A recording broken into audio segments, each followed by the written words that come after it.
You think you know your family? Try waking up one day to find they've erased you. Laura Bennett stood frozen in her sleek Manhattan apartment, mid-sentence, watching her world crumble in real time. The afternoon light streaming through floor-to-ceiling windows seemed to mock her as Mark and 16-year-old Chloe laughed over their takeout sushi. Sushi they hadn't bothered to order for her. So I told Jessica that her new boyfriend looks like a discount Ryan Gosling, Chloe giggled, stabbing her California roll with surgical precision. Mark nearly choked on his spicy tuna, doubling over with laughter. Laura cleared her throat. I was saying that I need to discuss the household budget. We're watching drama, not your news, Chloe interrupted, snatching the TV remote from Laura's trembling hand. Her smirk was razor-sharp, practiced, the kind that cuts deep and leaves scars. The room felt like it was shrinking.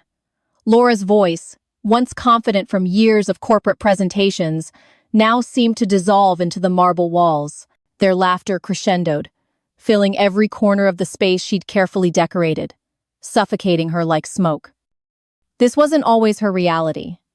2 years ago, Laura Bennett was a marketing director at a prestigious Manhattan firm, pulling in 6 figures and commanding boardrooms. She had presence, she had power. Then Mark proposed, and everything changed. Chloe needs stability, he'd said, his eyes soft with what she thought was love. She's been through so much with her biological parents. Could you maybe take a step back from work, just for a while? Laura had melted. Here was a man who put his adopted daughter first, who understood family meant sacrifice. She quit her job without hesitation, throwing herself into becoming the mother Chloe never had. She learned Chloe's favorite foods, drove her to soccer practice in the suburbs, managed Mark's chaotic finances, while he focused on building his consulting business. She became the invisible engine that kept their family machine running. But invisible was exactly what she'd become. Did you pick up my dry cleaning? Mark asked now, not looking up from his phone. Yes, it's in your closet, Laura replied, her voice barely above a whisper. And, did you transfer money to Chloe's account for her class trip? Already done. Neither of them acknowledged her responses. They continued their conversation about some Netflix show as if she were furniture, expensive, functional furniture that occasionally made noise. Laura retreated to the kitchen, her hands shaking as she opened the refrigerator. Empty containers stared back at her. They'd eaten everything without leaving so much as a fortune cookie. The marble countertop felt cold against her palms as she steadied herself. When had she become this person? This ghost, haunting her own life? Her reflection in the stainless steel refrigerator showed a woman who'd forgotten how to take up space. Her blonde hair, once styled with confidence, hung limp around her shoulders. Her clothes, though expensive, seemed to swallow her whole. Mom, can you wash my uniform tonight? Chloe called from the living room, the word mom dripping with casual dismissal rather than affection. Of course, Laura called back, though she wondered if they'd even notice if she didn't.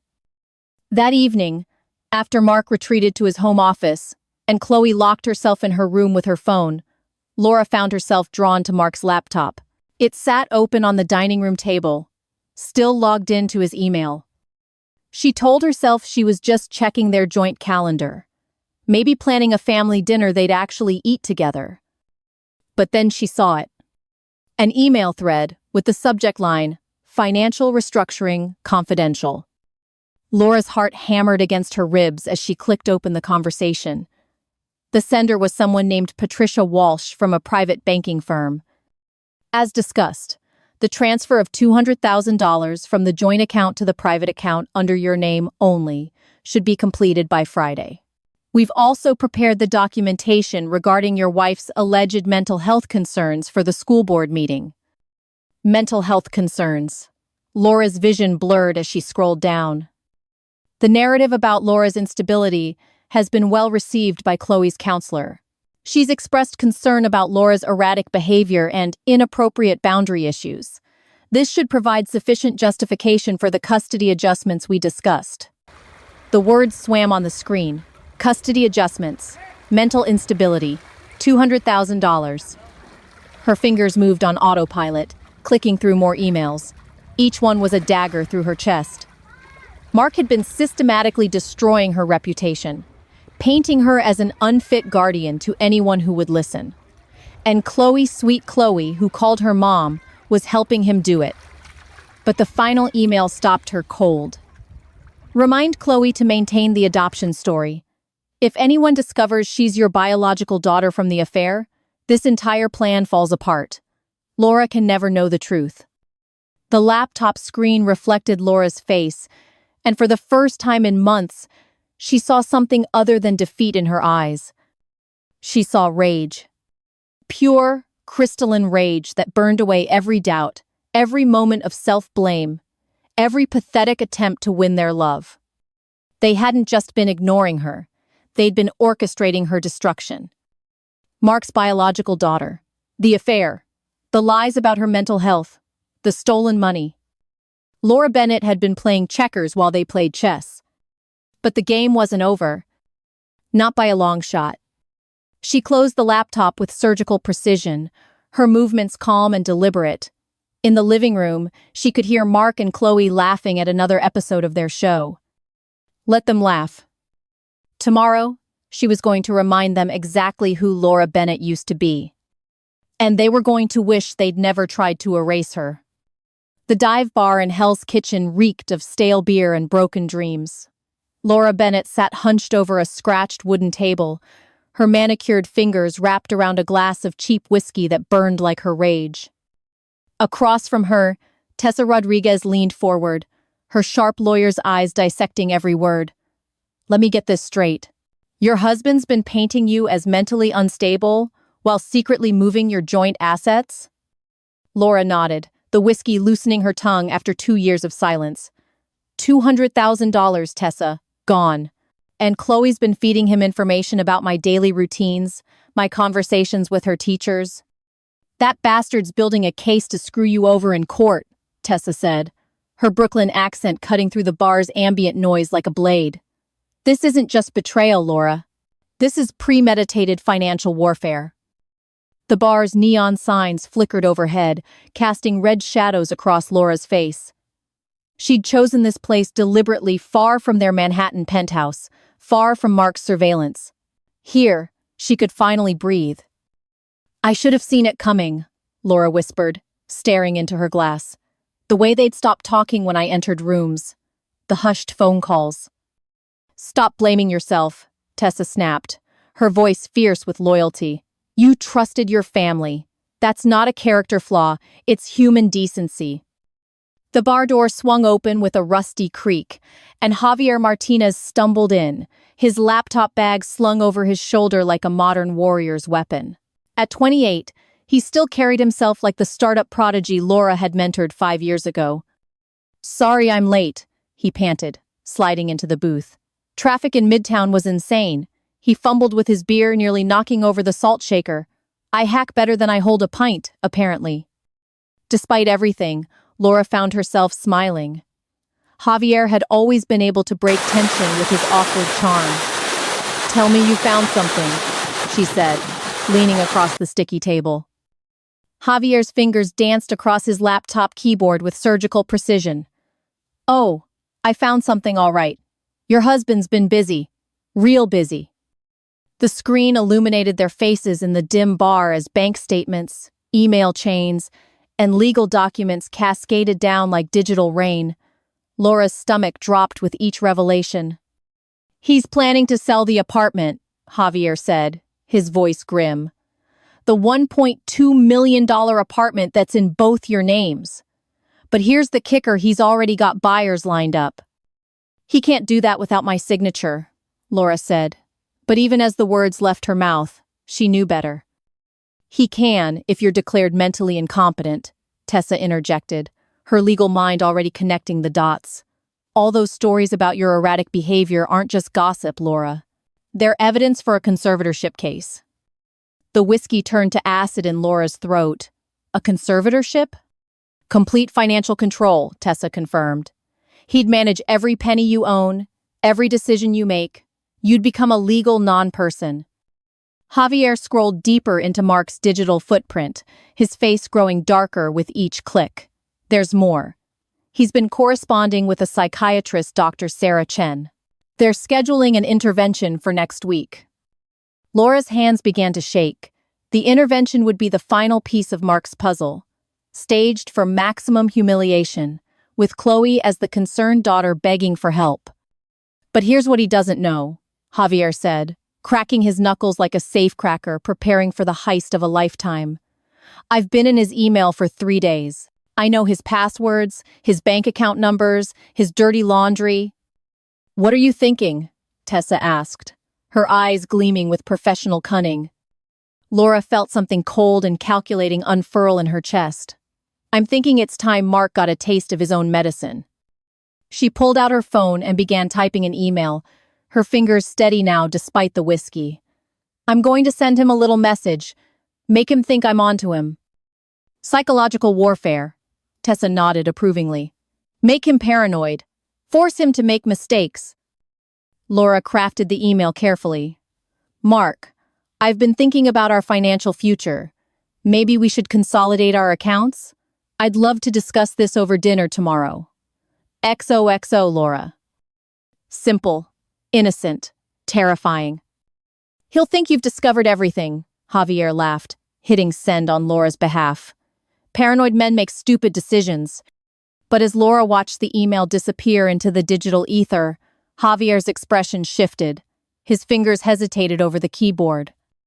Laura, he said softly, there's something else. Something about Chloe. The bar seemed to grow quieter, as if the universe was holding its breath. What about her? Laura asked, though part of her already knew she didn't want the answer. Javier turned the laptop screen toward her. Bank statements filled the display, showing regular deposits into an account bearing Chloe's name. She's not just helping him, Laura. She's being paid to help him.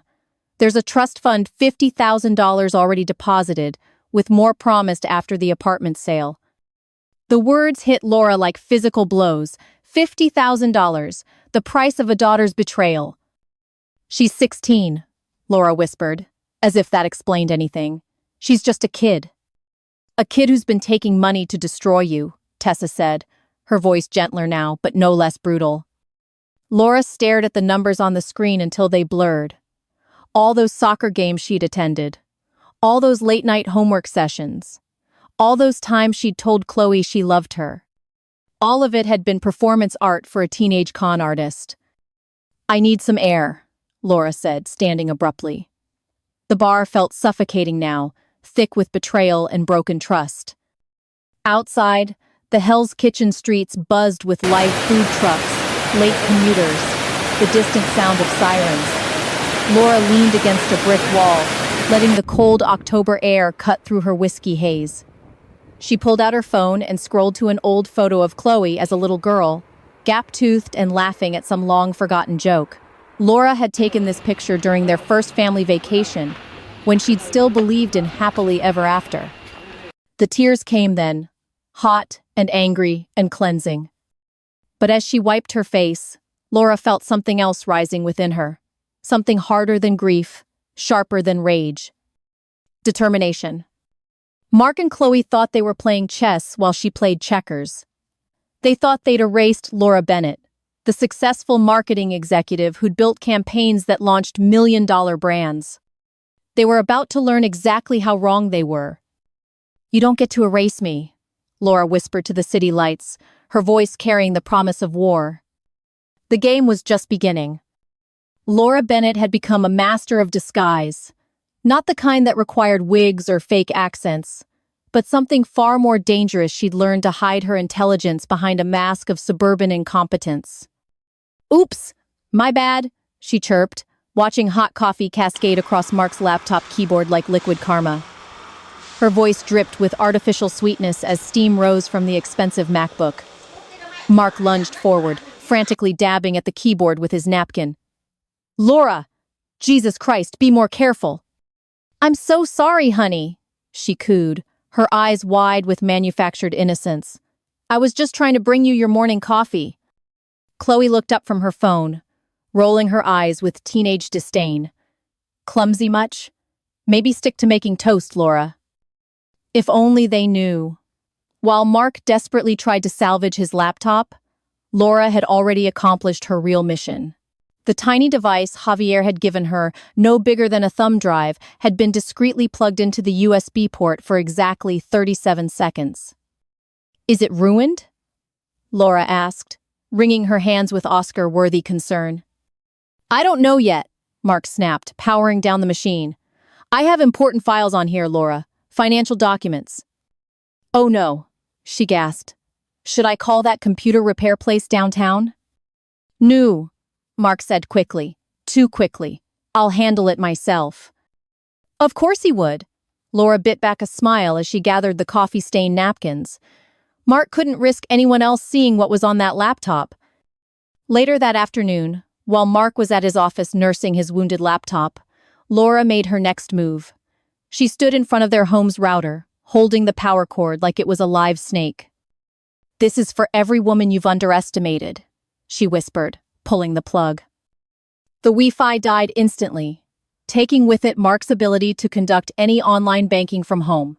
No transfers, no secret communications, nothing. Her phone buzzed with a text from Javier. Router down. Nice work.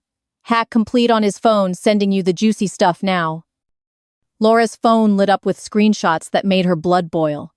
Text messages between Mark and someone named Danny Ricci, apparently his real estate buddy with connections to cash buyers who didn't ask questions.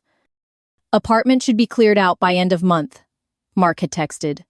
Wife won't be a problem much longer. Danny's response was equally charming. Hope you know what you're doing, man. This could blow up. Not if she's in a mental health facility, Mark had replied. Hard to fight back from a padded room. Laura screenshotted everything, her fingers trembling with barely contained rage. But rage, she'd learned, was just another form of fuel. That evening, Laura found herself standing outside the dining room, holding a tray of leftover Chinese food. Through the crack in the door, she could hear Mark and Chloe's voices, unusually animated. She activated the voice recorder app on her phone and pressed it against the doorframe. I can't believe she fell for the coffee thing, Chloe was saying, her voice thick with amusement. Did you see her face? Like a guilty puppy. Mark's laughter was cold and calculating. She's always been useless in a crisis. Remember when the dishwasher broke? She called 3 different repair services before I had to handle it myself. She's just so desperate, Chloe continued, always trying to prove she belongs here. It's actually kind of pathetic. Laura's grip tightened on her phone, but she forced herself to keep recording. Well, her desperation is working in our favor, Mark said. The more unstable she appears, the easier it'll be to get her committed. Dr. Chen thinks we have a solid case. And then what? We just pretend to be sad while you take everything? Exactly. You'll get your trust fund, I'll get the apartment and the business assets. We'll be set for life. Their laughter echoed through the house like broken glass. Laura backed away from the door, her heart hammering against her ribs. She retreated to her bedroom and played back the recording, each word a fresh wound. But as she listened, something else emerged from the pain, a crystalline clarity she hadn't felt in years. Her phone rang. Tessa's name flashed on the screen. I've got news about your husband's real estate buddy, Tessa said without preamble. Danny Ricci. Turns out I know him personally. How personally? Laura asked, settling into her reading chair. He's my ex-boyfriend, the one who cheated on me with his business partner's wife 2 years ago. Laura felt the universe clicking into place like tumblers in a lock. Is he still the same lying, cheating bastard you described? Worse. But he's also stupidly loyal to whoever's paying him. And right now, that's your husband. Not for long, Laura said, her voice taking on a steel edge that surprised even her. What are you thinking? Laura stood and walked to her window, looking out at the Manhattan skyline that glittered like a promise. I'm thinking Danny Ricci is about to have a very enlightening conversation with his ex-girlfriend. Laura, Tessa said, her voice warm with approval, you're starting to sound like the woman I used to know. That woman never left, Laura replied. She was just playing possum.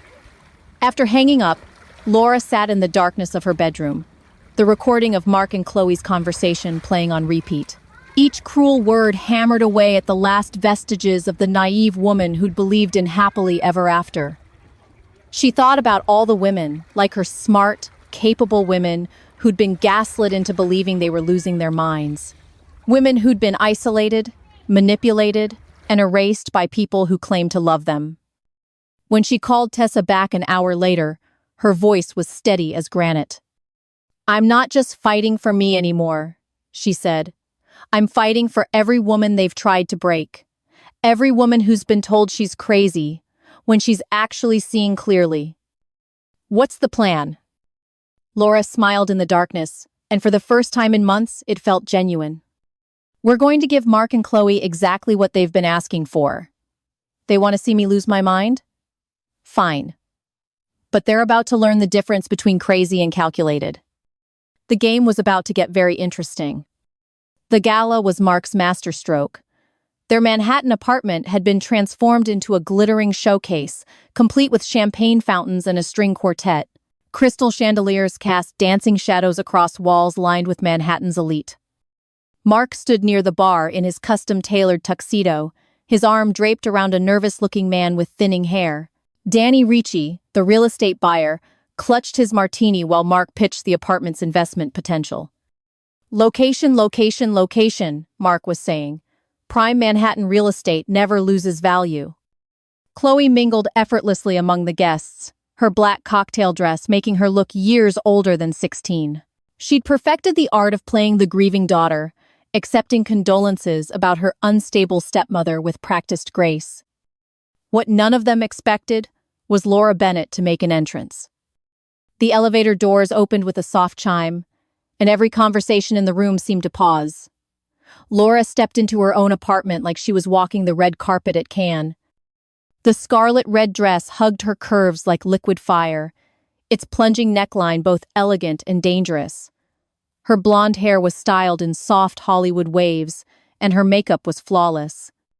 She looked like a woman who owned the world, not someone on the verge of a mental breakdown. Mark's face went ashen when he spotted her. His grip tightened on Danny's shoulder, causing the man to wince and spill his martini. "What the hell is she doing here?" Mark muttered under his breath. Laura glided through the crowd, accepting champagne from a passing waiter with a smile that could have powered Times Square. Guests turned to watch her progress, whispers following in her wake. "Laura, darling." Margaret Pemberton, the society columnist whose gossip blog had destroyed more Manhattan marriages than infidelity, appeared with predatory interest. "Margaret," Laura purred, air kissing the older woman's cheeks. "You look absolutely radiant tonight." "I had no idea you'd be attending," Margaret said, her eyes gleaming. "After all the rumors about your situation." Laura's laugh was like crystal breaking. "Rumors? Oh, honey, you can't believe everything you hear.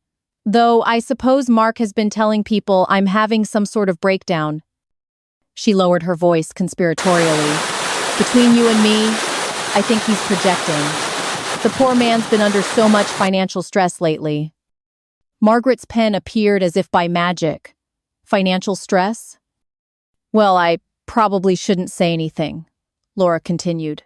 "But when your husband starts talking about liquidating assets and moving money around frantically, well, a girl starts to worry." Across the room, Mark was frantically trying to seal his deal with Danny Ricci, unaware that his wife was planting seeds of financial ruin with surgical precision.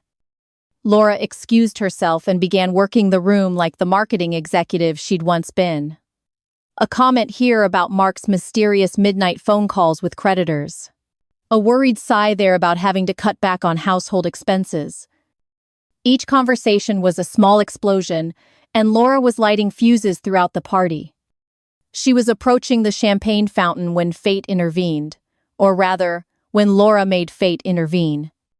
"Oops!" she gasped, stumbling with practiced clumsiness directly into Mark's path. Champagne erupted from her glass like a golden geyser, drenching the front of his pristine tuxedo. The cold liquid soaked through the expensive fabric, leaving dark stains across his chest. "Hope that's dry cleanable, honey," Laura whispered sweetly, her voice barely audible over the gasps of nearby guests. Mark's face cycled through several shades of red. "Laura, what the hell do you think you're doing?" "Enjoying my own party, darling," she replied, dabbing at his jacket with a cocktail napkin. "After all, this is still my apartment too, isn't it?" Around them, the crowd had formed a loose circle, sensing drama like sharks detecting blood in the water. Margaret Pemberton materialized beside them, her phone already in hand. "This is such an interesting development," she murmured, typing rapidly. "Mark Bennett's mysterious financial troubles, and now his wife crashes their own gala." "What financial troubles?" Danny Ricci demanded, pushing through the crowd with panic written across his face. "Mark, what is she talking about?" Before Mark could respond, Margaret's phone chimed with notification alerts. Her gossip blog had just gone live. "Is Mark Bennett bankrupt? Wife hints at financial collapse at lavish gala." The whisper started immediately, rippling through the crowd like wildfire. Guests pulled out their phones, reading Margaret's real-time updates while staring at Mark with newfound suspicion. "This is ridiculous," Mark sputtered, his composure cracking. "Laura's been having mental health issues. She doesn't know what she's talking about." "Mental health issues?" Laura repeated, her voice carrying clearly across the suddenly silent room. "That's interesting, considering I just received confirmation from our bank about some fascinating account activity." She pulled out her phone with theatrical flourish. "Would you like me to read the notification out loud? The one about our joint account being frozen pending investigation into unauthorized transfers?" The color drained from Mark's face completely. "You can't freeze our joint account." "Actually, I can," Laura said, her smile sharp enough to cut glass. "Especially when there's evidence of financial fraud. Tessa Rodriguez sends her regards, by the way." Danny Ricci backed away from Mark like he was radioactive. "This deal is off. I'm not buying anything from someone under investigation for fraud." "Danny, wait," Mark called out, but the man was already pushing through the crowd toward the elevator. The caterer chose that moment to approach Mark, his face grim. "Mr. Bennett, I'm sorry, but your payment was declined. We'll need cash or another card, or I'm afraid we'll have to pack up." Mark's humiliation was complete. His guests watched in fascination as he fumbled for his wallet, his hands shaking with rage and panic. "You're ruining everything," Chloe hissed, appearing at Laura's elbow like an angry ghost. Laura turned to face the girl she'd raised as her own daughter, her expression cool and unbothered. "No, sweetie," she said, her voice carrying across the silent room. "You did that when you chose him over me." The words hit their target with devastating accuracy. Chloe's face crumpled, but Laura felt no satisfaction in the victory.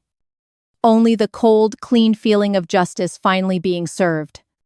The party was over, but Laura's real game was just beginning. The kitchen was a war zone of abandoned catering trays and empty champagne bottles. Most of the guests had fled after the spectacle, leaving behind a trail of whispered gossip and uncomfortable silence. Mark cornered Laura near the marble island, his tuxedo still damp with champagne stains and his face twisted with rage. The charming host from earlier had vanished, replaced by something raw and desperate. "What the hell are you doing?" he demanded, his voice low and dangerous. "You've destroyed everything. The apartment deal, my reputation, my business relationships." Laura calmly removed her diamond earrings, placing them on the counter with deliberate precision. "I'm doing what I should have done 2 years ago, Mark. I'm taking back what's mine." "What's yours?" Mark laughed, but there was no humor in it. "You don't have anything, Laura. You quit your job, remember? You're completely dependent on me." "That's where you're wrong," Laura said, her voice steady as steel. She pulled out her phone and showed him a series of official documents. "I've been very busy while you've been planning my mental health intervention." Mark's eyes scanned the screen, his face growing paler with each line. "What is this?" Controlling shares in Bennett Consulting, Laura said, savoring each word like expensive wine. 51% to be exact. Purchased with my personal savings account, the one you never knew about. The phone nearly slipped from Mark's trembling fingers. That's impossible. You don't have that kind of money. Surprise? Laura said with a smile. That could freeze hell. I never actually quit my job, Mark. I went freelance. Been consulting for Fortune 500 companies for 2 years while you thought I was playing housewife. From behind the kitchen island, Javier's head popped up like a jack-in-the-box. He'd been crouched there with his laptop, fingers flying across the keyboard. Sorry to interrupt, he said cheerfully, but I'm live streaming this entire conversation to your company Slack channel. The employees are loving it. Someone just posted, "Yas, Queen," with like 15 fire emojis. Mark spun around, his face cycling through confusion, rage, and horror. You're streaming this? Oh, yeah, Javier confirmed, adjusting his laptop screen. Current viewer count is 43 employees and counting. Brian from accounting just asked if Laura's hiring. Turn it off! Mark lunged toward the laptop, but Javier was faster, scooting away with practiced ease. Actually, Mark, Laura interrupted, I think your employees deserve to know who their new CEO is. Me. The words hit Mark like a physical blow. He staggered backward, gripping the edge of the counter for support. This isn't over, he whispered, but his voice lacked conviction. Oh, but it is, Laura said. She walked to the living room where a handful of guests still lingered, drawn by the drama like moths to flame. Margaret Pemberton was among them, her phone recording everything. Since we're all here, Laura announced, her voice carrying across the room, I thought you might enjoy some entertainment. She pulled out her phone and hit play on the recording she'd made days earlier. Mark and Chloe's voices filled the apartment, their cruel laughter echoing off the walls. She's always been useless in a crisis, Mark's recorded voice said clearly. The more unstable she appears, the easier it'll be to get her committed. Chloe's response was equally damning. And then what? We just pretend to be sad while you take everything? The guests gasped collectively, their phones immediately coming out to capture this new development.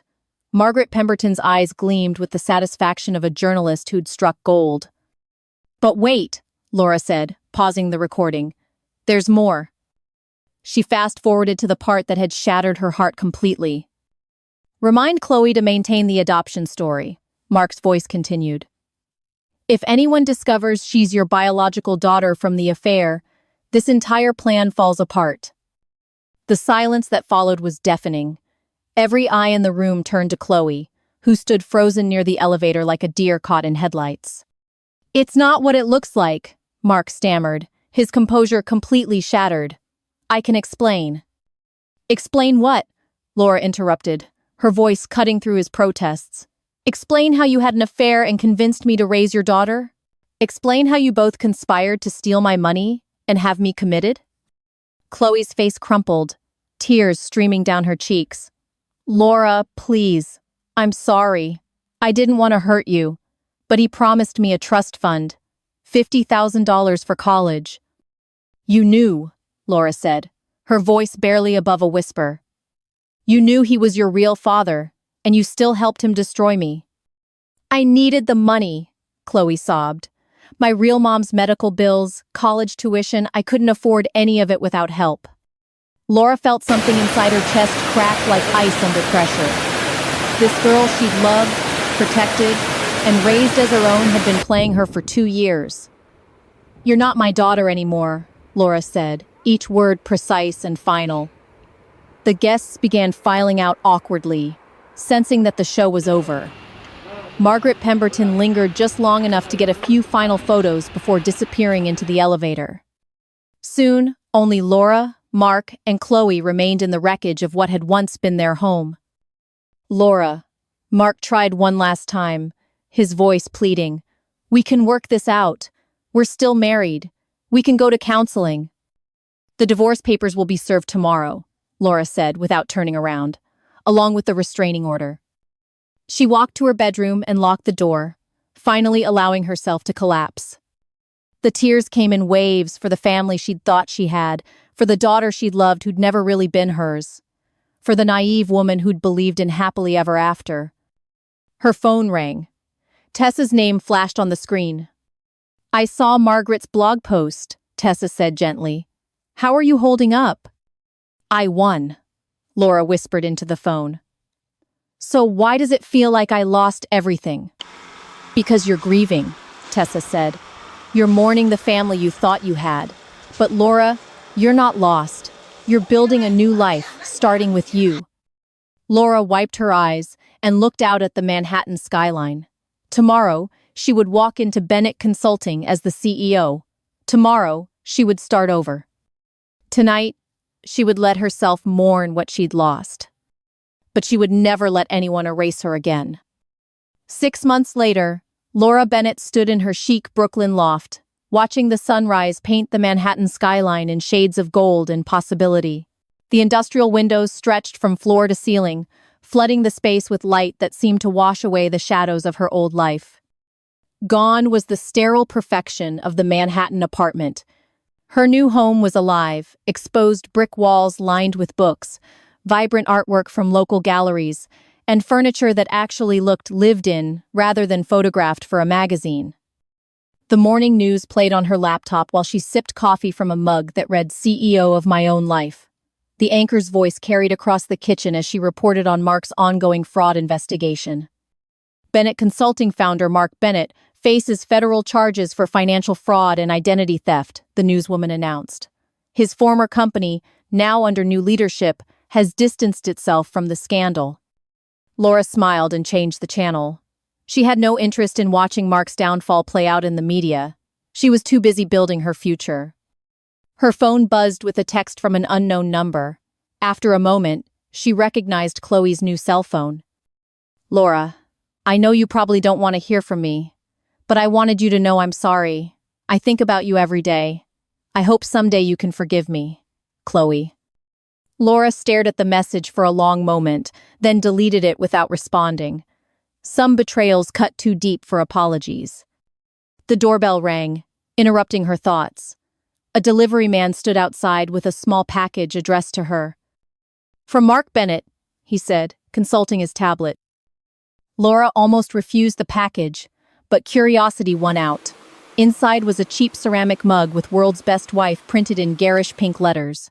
No note, no explanation. She walked to her balcony, hefted the mug in her hand, and hurled it toward the street below. It shattered against the sidewalk with a satisfying crash.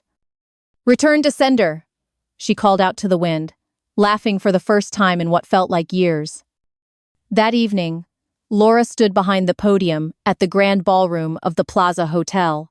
Bennett Consulting's annual gala had been transformed under her leadership from a stuffy corporate affair into a celebration of innovation and resilience. The audience was filled with her employees, industry leaders, and journalists who'd followed her remarkable rise from forgotten housewife to CEO. Margaret Pemberton sat in the front row, her recorder app running. "A year ago, I was invisible," Laura began, her voice carrying clearly through the packed ballroom.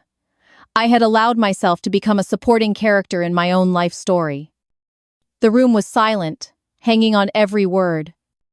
"I learned that some people will try to erase you not with violence, but with something far more insidious. They'll make you erase yourself. They'll convince you that your voice doesn't matter, that your dreams are selfish, that your worth is measured only by how much you sacrifice for others." Murmurs of agreement rippled through the audience. Laura could see women nodding, recognizing their own stories in her words. "But here's what I discovered," she continued, her voice growing stronger. "You cannot erase someone who refuses to disappear. You cannot silence someone who finds her voice. And you absolutely cannot defeat someone who chooses to fight back." The applause started slowly, then built to a thunderous crescendo. People rose to their feet, the ovation lasting nearly 2 minutes. Laura felt tears prick her eyes, but these were tears of triumph, not defeat. After the speech, Tessa appeared at her elbow with a champagne flute and a grin that could power Brooklyn. "That was incredible," Tessa said, pulling Laura into a fierce hug. But I have news that's going to make tonight even better. Better than a standing ovation from 300 people? Laura asked. Much better. Tessa pulled out an official-looking envelope. Remember your great-aunt Millicent? The eccentric one who lived in Vermont and collected vintage teacups? Vaguely. I met her maybe twice at family reunions. Well, she remembered you. And she left you everything in her will. $2 million, Laura. Plus a small estate in Vermont that's worth another $500,000. Laura nearly dropped her champagne. $2 million? Enough to buy out Mark's remaining assets. His car, his golf club, membership, everything he has left. Tessa's grin turned predatory. Game over. Javier appeared beside them, slightly out of breath from running across the ballroom. Did I miss the inheritance announcement? Because I brought celebratory cupcakes. He produced a box of gourmet cupcakes from behind his back, each one decorated with tiny, edible dollar signs. You're ridiculous, Laura laughed, but she was already reaching for one. An hour later, the three of them stood on Laura's loft balcony, the city spreading out below them like a constellation of possibilities. The October air was crisp, carrying the scent of autumn and new beginnings. You know what's funny? Laura said, raising her champagne glass to the skyline. Mark and Chloe thought they were so clever, plotting to erase me. But they did me the biggest favor of my life. How's that? Javier asked, settling into one of the outdoor chairs. They forced me to remember who I really was. Before I met Mark, before I became obsessed with being the perfect wife and mother, I was Laura Bennett, marketing executive, strategic thinker, woman who got things done. She took a sip of champagne, savoring both the taste and the moment. They thought they could rewrite my story, make me the victim, the crazy wife, the woman who didn't matter. Instead, they just reminded me that I'm the author of my own life. Tessa raised her glass. To family you choose, not the ones who betray you. To second chances, Javier added. To never letting anyone erase you again, Laura finished. Their glasses clinked together as the city lights twinkled below them like earthbound stars. Laura felt something she hadn't experienced in years, complete and utter freedom. Her phone buzzed with notifications from the company's Slack channel. Her employees were sharing photos from the gala, posting messages of support, celebrating their CEO's inspirational speech. These were her people now. This was her family.